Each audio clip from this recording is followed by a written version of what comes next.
you want to give us your name and talk about where you're currently living? Yeah, my name is Mark Welch, and I live in Gilbert, Arizona. Great. What about your experience living in Gilbert made you want to reach out to us for this interview? Well, I guess I'd have to say because it's a very enjoyable place to live. And it was a big change for me coming where I came from, the upper Midwest. And a person making a very big change and moving to a different part of the country and having a positive experience, I thought it'd be good to share with people that might be considering Gilbert or this area. Great. Yeah. What are some things about Gilbert that you really like?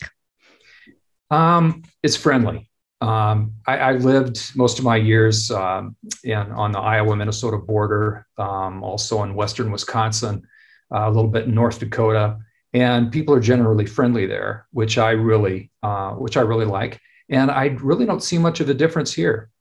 People here are from all over the country, all over the world, and I find them very approachable, friendly, helpful anywhere I go, and that is a huge plus. The city is well kept. It's very clean. Even when we have storms, believe it or not, it does rain in this part of the country. And we get some pretty good thunderstorms. And grounds crews are out. They're cleaning up down branches, whatever. So that the town is very well maintained. Crime is very low here in Gilbert. I think I probably even looked on some of your best places sites and seen some of the stats. In fact, the crime here in Gilbert is lower than it is in the small town in Iowa where I came from. The rate is lower. So that's very impressive. Here's another thing that my wife and I just absolutely love about living here. When many people think of Arizona, people that haven't spent much time here, never been here, all they think of is that it's a big hot desert. Not true, one bit.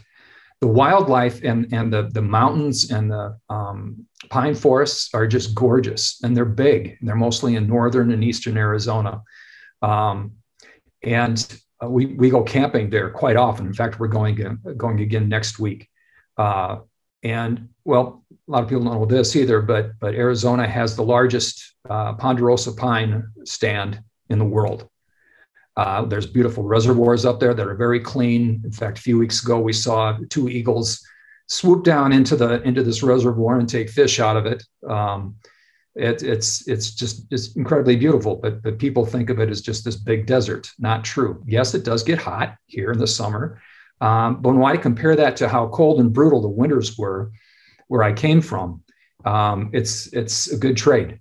When it gets to be 110 degrees here, the adventure from the parking lot to Target or wherever you're going into isn't nearly as bad as when it's 20 below, the parking lot's icy, and the wind's blowing in your face. It's just that much better. So when it's really hot here, going out, if you have a swimming pool or if you live in a community where there is one, it's much nicer when the weather is horrible here to go out to a swimming pool and sip a margarita in the shade than it is being inside for 5 or 6 months. So for us, that's a great trade. Shopping is great here. All the amenities you want, theaters, restaurants, whatever kind of specialty you may be looking for, Gilbert has it. There's a live theater here as well. Let's see, what else do I like? Let me see. Water management is good. People are hearing about, all that's happening with that. Well, there's a strategic approach to this. They've had it going on for many years. There's great reserves. One indicator to me is that big businesses and small businesses are still wanting to come here. And I'm sure they're investigating as to how much of a problem that is going to be. So that's kind of a cue as well. So it has good business climate. So yeah, a lot of things to like about Gilbert, Arizona. Great. On the flip side of all that, are there things that you wish were different or you could live without? Yeah. I mentioned about the friendliness here, which is very, very good. One thing that hampers that a little bit to me is that many of the communities here, there's block walls that go along the side of your home, out the back. And having grown up as I did, I was very used to going out my back door, seeing a neighbor waving, stopping, talking for 5 or 10 minutes. And that kind of hinders that. It's great if you like privacy, but I'm a bit more outgoing that way. I like to get to know people casually and formally, and you kind of build those bonds a little more easily. So, but that's just me. My wife likes it. She likes the privacy, and I like privacy sometimes too, but I'm just a bit more casual, I guess, and as far as that's concerned. Driving conditions here in terms of weather, they're great, but a lot of people drive pretty fast and sometimes distracted. On the freeways here, the speed limit will be 65. Many people are doing 80. Now, that being said, I'm not perfect myself, so I can't point the finger. But many of the accidents we have are because people are driving too fast. And I'll see sometimes if someone goes by me or even going the same speed or whatever, I'll look and see somebody looking down. I suppose distracted driving is a problem anywhere you go. But for me, it's kind of frustrating. We've had some accidents not far from here, back some teenagers, bright, sunny day, beautiful day. You think, how could an accident happen? Well, probably when a person is looking at their phone, or, we have red light runners sometimes too. People, they're in a hurry. And so, that light's turning, the light's yellow. I better bust it to get through. And that's how we have the accidents that we do have here. That's how we have them. Now, when I come upon any intersection with a light, I don't just float through in a carefree way. I'm careful as I'm coming up to that intersection. I'm looking to see if someone's because it has been a problem here. But with the fast driving, also in distracted driving, it's a little bit dangerous to ride your bike on the bike lanes on some of those roads where the speed limit will be 45, which means most people are going 55. But if they're driving distracted and you're in one of those bike lanes, I don't ride in the bike lanes. I get off, I ride on the sidewalk. They have nice white sidewalks. In the community where I live, we have nice bike trails, walking trails. I take those, but I don't spend much time on the street just because I observe a lot of people looking at their phones when they're driving. So. Makes sense. With all of this in mind, would you recommend that somebody else move to Gilbert? Depending upon what you're looking for, yes. Based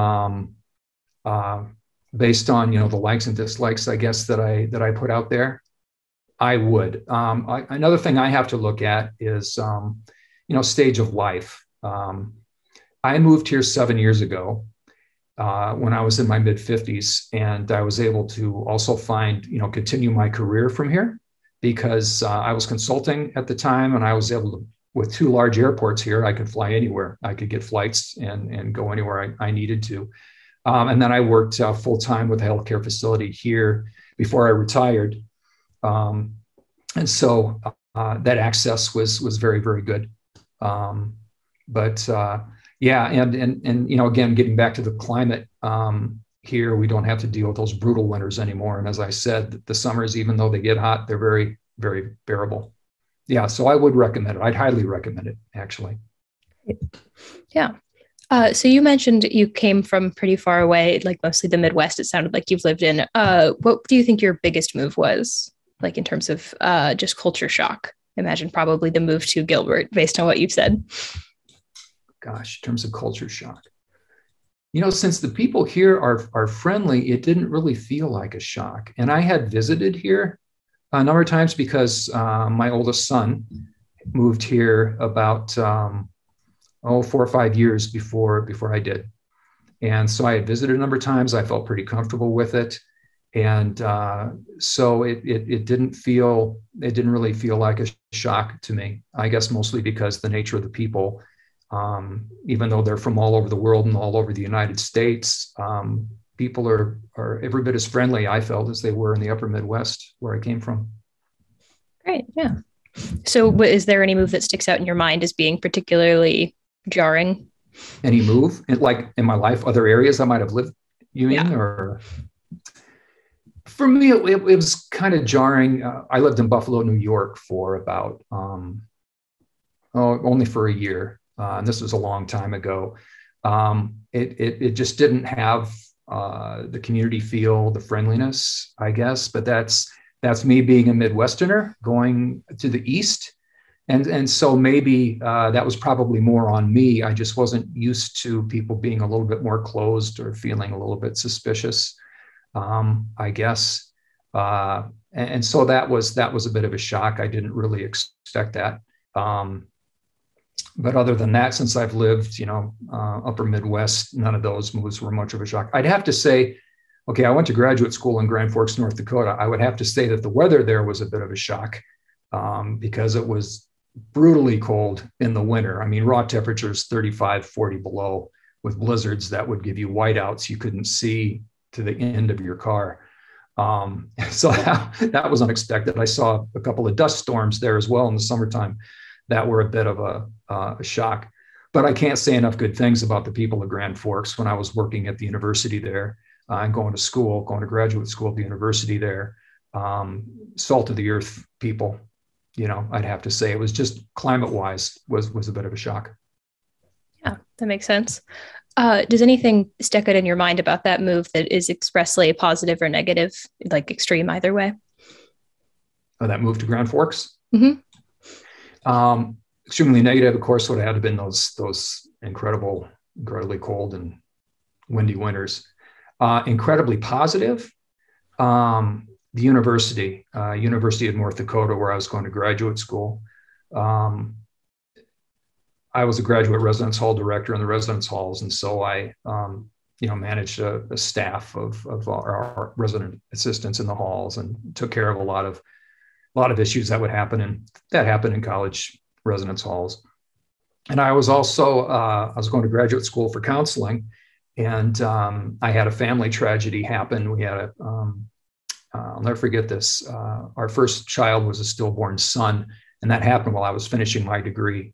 And the people in the counseling department were just so incredibly kind and accommodating. And this was in the days before the Family Medical Leave Act, when for family emergencies or whatever reasons. Well, I'm not going to go into the Family Medical Leave Act, but those were in the days when employers or universities didn't have to let a person, go and spend time when they needed to. And the people at the university were so accommodating. They told me, go and do what you need to do, come back when you're ready.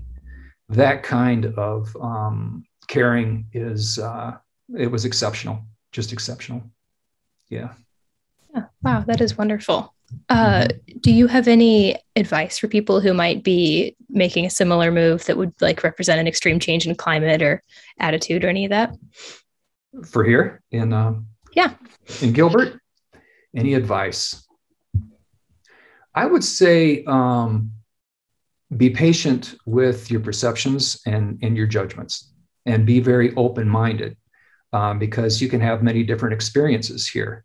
Not just here in Gilbert, but when you explore around Arizona, there's so much more to it. I mentioned a lot of people think of it as just the desert. Well, at more than that, maybe they think, oh, it's the desert and it's the Grand Canyon. It goes far beyond that. There's so much more to Arizona than that. So I guess that would be my advice. Yeah. Great. Well, those were all of my questions that I had today. Before we sign off, is there anything else that you want to share with us?